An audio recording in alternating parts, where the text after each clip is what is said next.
Chapter 24.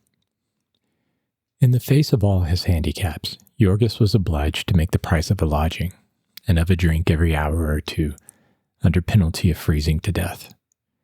Day after day he roamed about in the Arctic cold, his soul filled full of bitterness and despair. He saw the world of civilization then more plainly than ever he had seen it before, a world in which nothing counted but brutal might, in order devised by those who possessed it for the subjugation of those who did not. He was one of the latter, and all outdoors, all life, was to him one colossal prison, which he paced like a pent-up tiger, trying one bar after another and finding them all beyond his power. He had lost in the fierce battle of greed, and so was doomed to be exterminated, and all society was busy to see that he did not escape the sentence. Everywhere that he turned were prison bars, and hostile eyes following him, the well-fed, sleek policemen from whose glances he shrank, and who seemed to grip their clubs more tightly when they saw him, the saloon keepers who never ceased to watch him while he was in their places, who were jealous of every moment he lingered after he had paid his money, the hurrying throngs upon the streets, who were deaf to his entreaties, oblivious of his very existence, and savage and contemptuous when he forced himself upon them. They had their own affairs, and there was no place for him among them. There was no place for him anywhere. Every direction he turned his gaze. This fact was forced upon him. Everything was built to express it to him.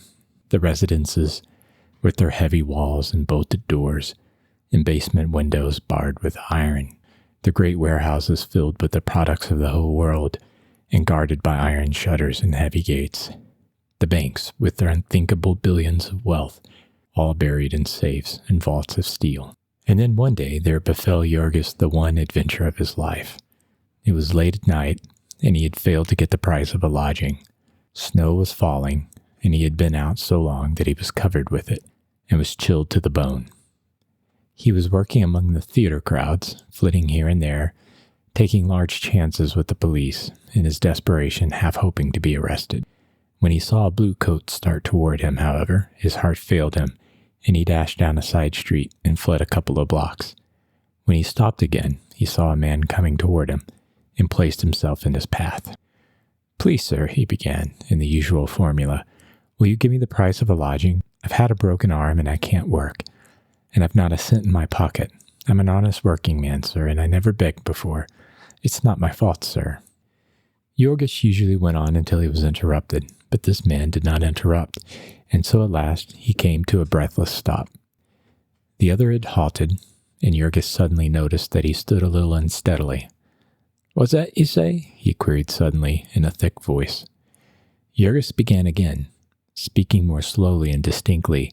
Before he was half through, the other put out his hand and rested it upon his shoulder. "Poor old chappie," he said. "Been up against it, hey?" Then he lurched toward Yorgis, and the hand upon his shoulder became an arm about his neck. "Up against it myself, old sport," he said. "She's a hard old world."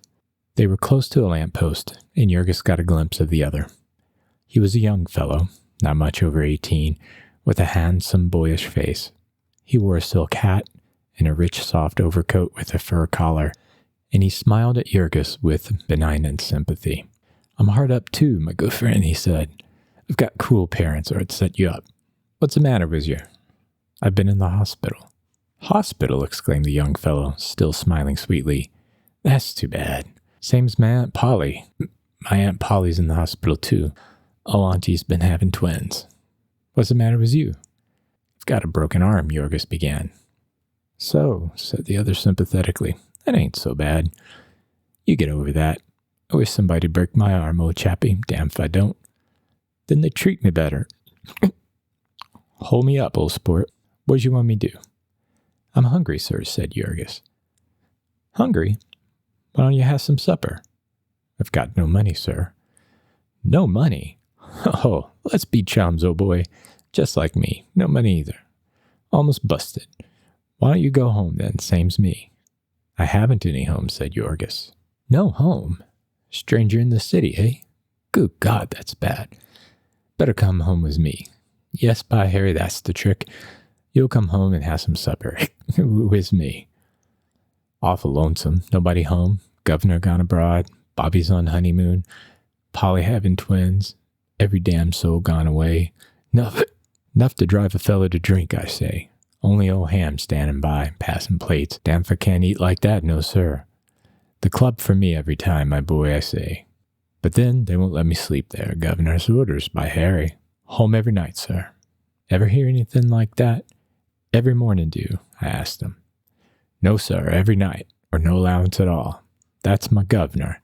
Nice as nails by Harry.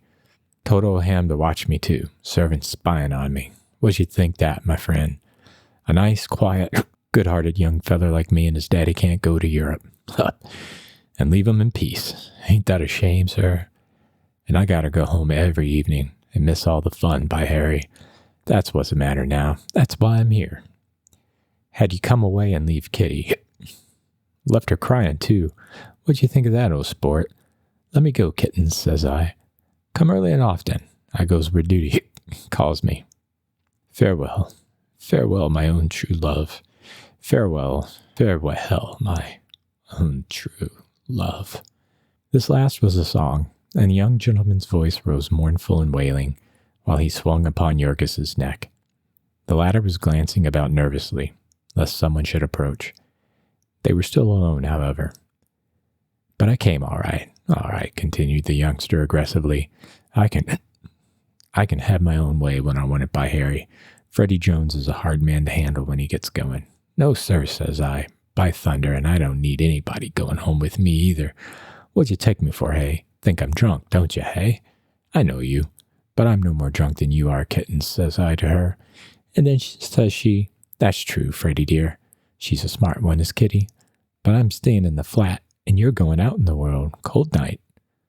Put it in a poem, lovely Kitty, says I. No joking, Freddie, my boy, says she. Let me call a cab now, like a good dear.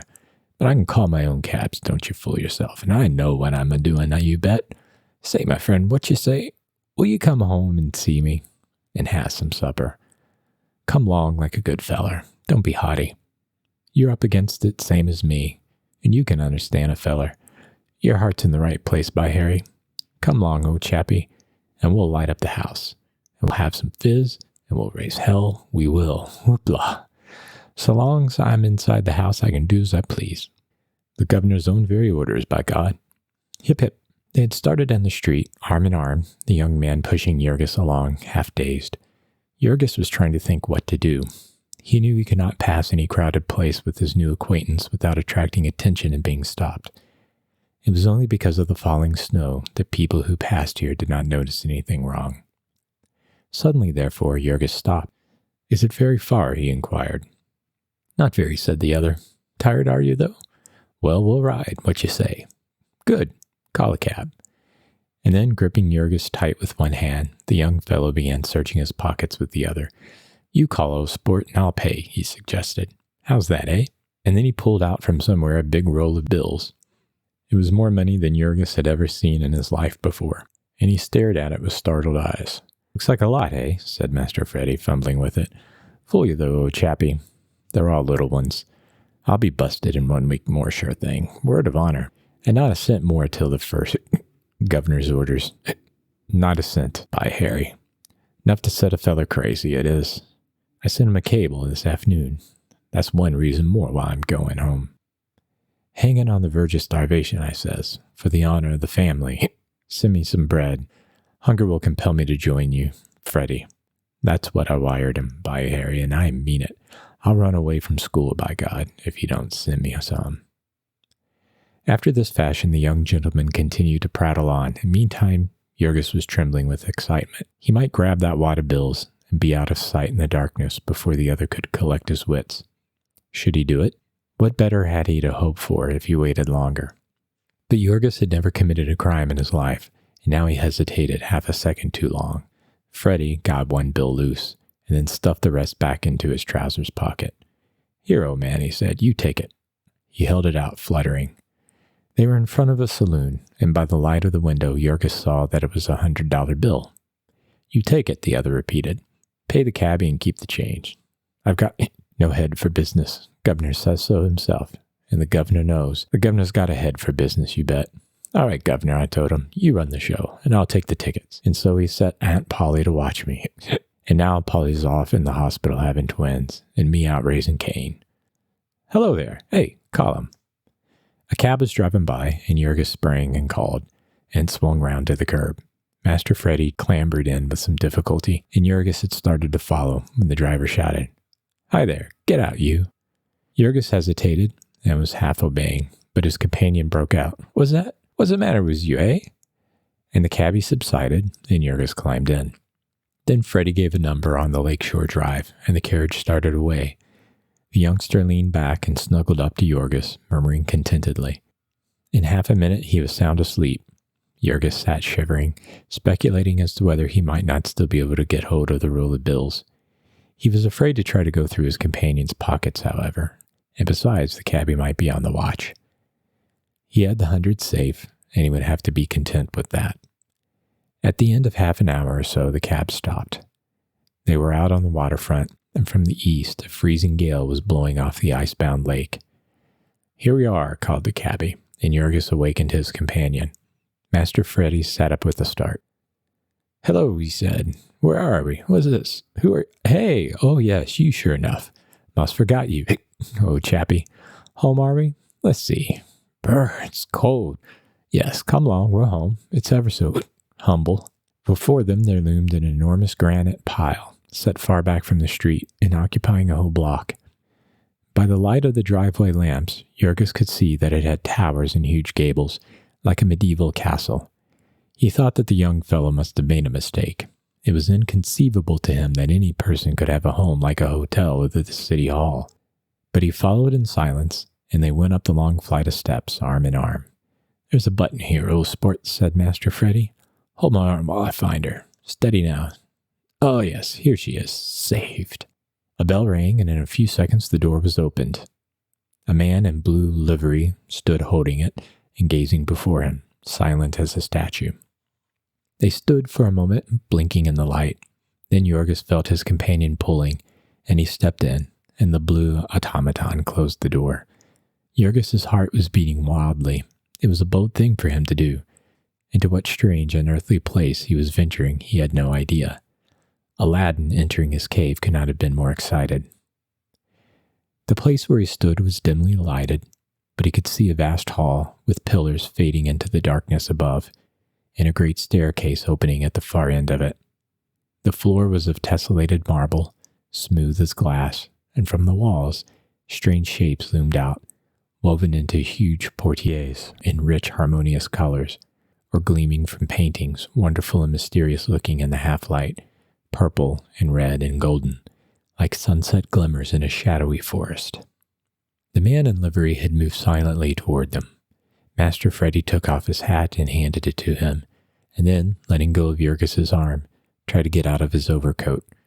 After 2 or 3 attempts, he accomplished this, with the lackey's help, and meantime a second man had approached, a tall and portly personage, solemn as an executioner. He bore straight down upon Jurgis, who shrank away nervously. He seized him by the arm without a word, and started toward the door with him. Then suddenly came Master Freddy's voice. Hamilton, my friend will remain with me. The man paused and half released Jurgis. Come along, old chappie, said the other, and Jurgis started toward him. Master Frederick, exclaimed the man. See that the cabbie is paid, was the other's response, and he linked his arm in Jurgis's. Jurgis was about to say, I have the money for him, but he restrained himself. The stout man in uniform signaled to the other, who went out to the cab while he followed Jurgis and his young master. They went down the great hall and then turned. Before them were 2 huge doors. Hamilton, said Master Freddy. Well, sir, said the other, what's the matter with the dining room doors? Nothing is the matter, sir. Then why don't you open them? The man rolled them back. Another vista lost itself in the darkness. Lights, commanded Master Freddy, and the butler pressed a button, and a flood of brilliant incandescence streamed from above, half blinding Jurgis. He stared, and little by little he made out the great apartment, with a domed ceiling from which the light poured, and walls that were one enormous painting, nymphs and dryads dancing in a flower-strewn glade, Diana with her hounds and horses dashing headlong through a mountain streamlet, a group of maidens bathing in a forest pool. All life-size and so real that Jurgis thought it was some work of enchantment, that he was in a dream palace. Then his eye passed to the long table in the center of the hall, a table black as ebony and gleaming with wrought silver and gold. In the center of it was a huge carven bowl with the glistening gleam of ferns and the red and purple of rare orchids glowing from a light hidden somewhere in their midst. "This is the dining room," observed Master Freddy. "How you like it, hey, old sport?" He always insisted on having an answer to his remarks, leaning over Jurgis and smiling into his face. Jurgis liked it. "Rummy old place to feed and all alone, though," was Freddy's comment. "Rummy's hell. What'd you think, eh?"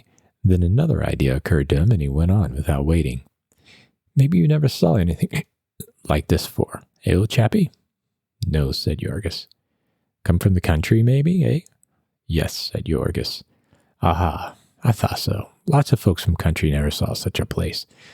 Governor brings 'em, free show, regular circus. Go home, tell folks about it. Old man Jones's place. Jones the packer, beef trust man. Made it all out of hogs, too, damn old scoundrel. Now we see where our pennies go. Rebates and private car lines. By Harry, bully place, though. Worth seeing. Ever hear of Jones the packer, hey, old chappie?" Jurgis had started involuntarily. The other, whose sharp eyes missed nothing, demanded, "What's the matter, hey? Heard of him?"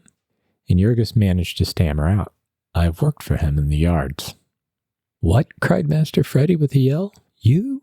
In the yards? Ho ho. Why, say, that's good. Shake hands on it, old man. Bye, Harry. Governor ought to be here. Glad to see you. Great friends with the men, Governor. Labor and capital, community of interest and all that. Funny things happen in this world, don't they, old man?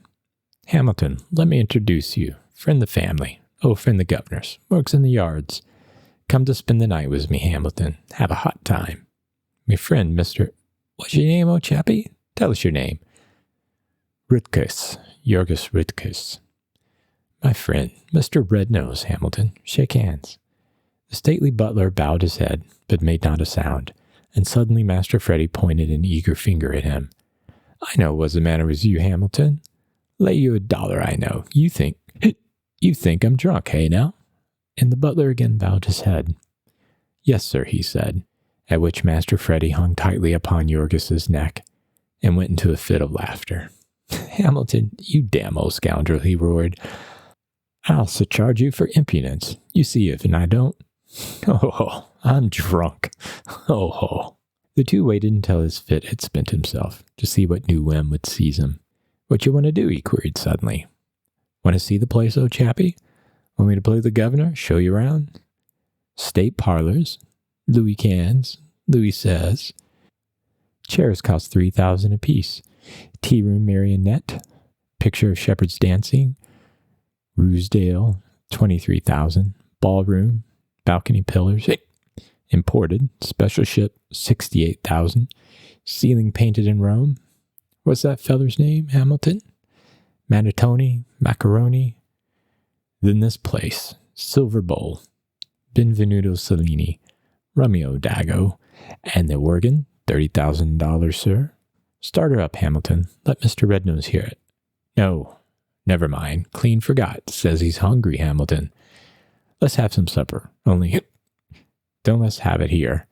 Come up to my place, oh sport. Nice and cozy. This way. Steady now. Don't slip on the floor. Hamilton, we'll have a cold spread and some fizz. Don't leave out the fizz, by Harry. We'll have some of the 1830 Madeira. Hear me, sir? Yes, sir, said the butler. But Master Frederick, your father left orders. And Master Frederick drew himself up to a stately height. My father's orders were left to me, and not to you, he said. Then, clasping Jurgis tightly by the neck, he staggered out of the room. On the way, another idea occurred to him, and he asked, Any cable message for me, Hamilton? No, sir, said the butler. Governor must be traveling. And how's the twins, Hamilton? They are doing well, sir. Good, said Master Freddy, and added fervently, God bless 'em, the little lambs. They went up the great staircase, one step at a time. At the top of it, there gleamed at them out of the shadows the figure of a nymph crouching by a fountain.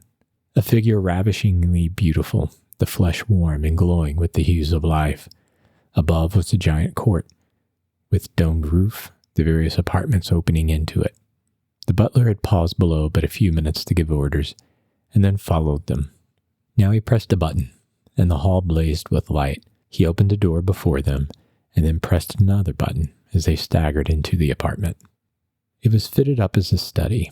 In the center was a mahogany table covered with books and smokers' implements.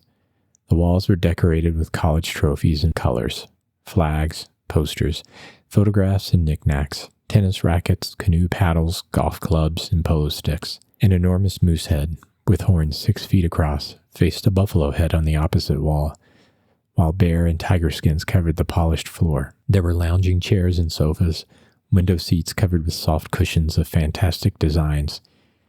There was one corner fitted in Persian fashion, with a huge canopy and a jeweled lamp beneath.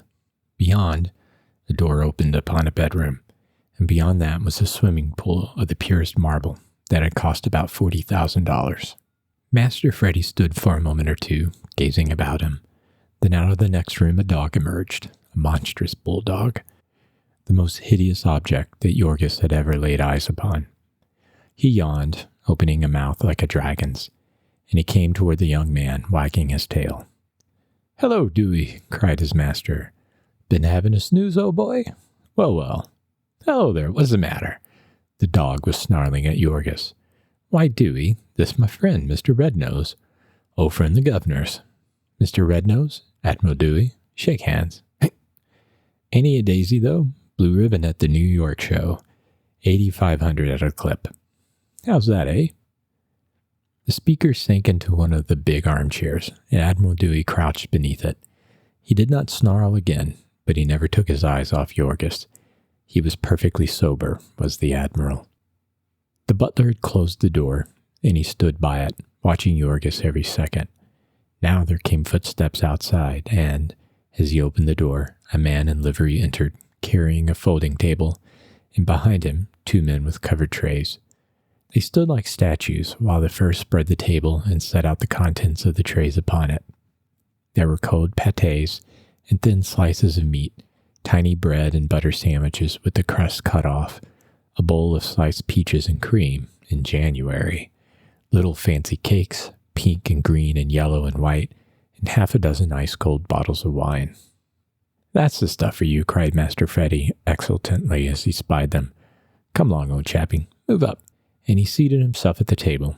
The waiter pulled a cork, and he took the bottle and poured 3 glasses of its contents in succession down his throat. Then he gave a long-drawn sigh and cried again to Yorgis to seat himself. The butler held the chair at the opposite side of the table, and Yorgis thought it was to keep him out of it, but finally he understood that it was the other's intention to put it under him, and so he sat down, cautiously and mistrustingly.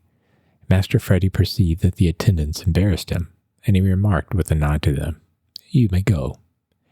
They went, all save the butler. "You may go too, Hamilton," he said. "Master Frederick," the madman began. "Go," cried the youngster angrily. "Damn you, don't you hear me?" The man went out and closed the door. Yorgis, who was as sharp as he, observed that he took the key out of the lock in order that he might peer through the keyhole. Master Frederick turned to the table again. "Now," he said, "go for it." Yorgis gazed at him doubtingly. "Eat," cried the other. "Pile in, old chappie." "Don't you want anything?" Yorgis asked. "Ain't hungry," was the reply. "Only thirsty. Kitty and me had some candy. You go on." So Yorgis began, without further parley. He ate as with 2 shovels, his fork in one hand and his knife in the other. When he once got started, his wolf hunger got the better of him, and he did not stop for breath until he'd cleared every plate. "Gee whiz," said the other, who had been watching him in wonder. Then he held Yorgis the bottle. "Let's see you drink now," he said, and Yorgis took the bottle and turned it up to his mouth, and a wonderfully unearthly liquid ecstasy poured down his throat, tickling every nerve of him, thrilling him with joy. He drank the very last drop of it, and then he gave vent to a long-drawn ah. Good stuff, eh? Said Freddie sympathetically. He had leaned back in the big chair, putting his arm behind his head and gazing at Yorgos. And Yorgos gazed back at him. He was clad in spotless evening dress, was Freddie, and looked very handsome.